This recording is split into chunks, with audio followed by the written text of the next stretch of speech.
সবাই কেমন আছো তোমরা? আমি পুষ্পল স্যার তোমাদের জন্য নতুন একটি ক্লাস নিয়ে আসলাম।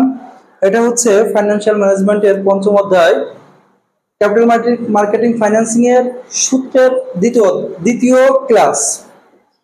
এখন আমরা দ্বিতীয় ক্লাস, প্রথম ক্লাস আমি দিয়ে রেখেছি আগেই। এখন দ্বিতীয় ক্লাস দেখো, নতুন করে আর কিছু সূত্র নিয়ে আসলাম। কি আনছে দেখো তোমাদের সামনে।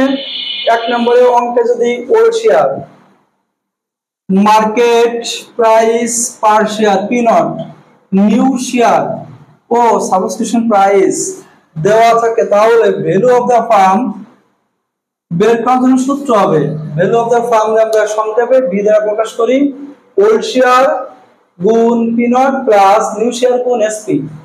দুই নম্বর সূত্র অঙ্কে যদি value of the right with before কথাটি লেখা থাকে, এখানে কিন্তু আমাদের গুরুত্ব দিতে হবে। প্রিয় স্টুডেন্ট দেখো, এখানে আমরা গুরুত্ব দেব বিফোর এ রাইট যদি থাকে, রাইট অন যদি লেখা থাকে, এই শব্দগুলো যদি লেখা থাকে যে কোনো একটা, তাহলে আমার সূত্র হবে আর নট দিয়ে। কি দিয়ে সূত্র হবে?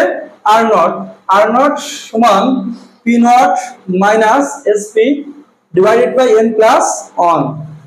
পরেরটা আছে দেখো, অঙ্কে যদি ex right price of share, অর্থাৎ ইএক্স পূর্বের ইএক্স রাইট, রাইট মানে কি?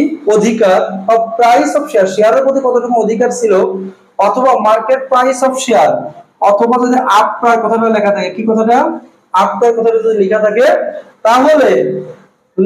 তাহলে সূত্র হবে পিএক্স দিয়ে সূত্র করতে হবে। পিএক্স সমান পি নট গুণ N plus SP divide by N plus one. অনকে যদি value of a right with ex right, এটা কিন্তু রাইটের এক্স রাইট। খেয়াল করতে হবে দুটোর ভিতরে পার্থক্য কি।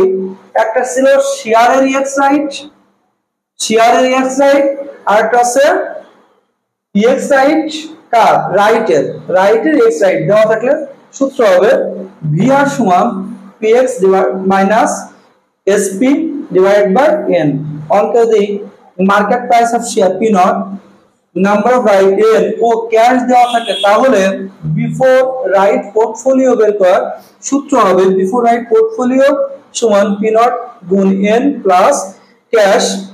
দেখো, তোমাদের সামনে আমার আরেকটি সূত্রের ক্লাস আমি নিয়ে আসবো। তোমরা আমার পেজটিকে লাইক, কমেন্টস এবং শেয়ার করে দিবে, এবং যারা আমার চ্যানেলটিকে এখনো সাবস্ক্রাইব করো নাই, তারা অবশ্যই সাবস্ক্রাইব করে নেবে। তোমরা সবাই ভালো থাকো, তোমাদের সবাই ভালো পরীক্ষা কামনা করছি। সবাইকে অসংখ্য ধন্যবাদ, সবাই ভালো থাকো।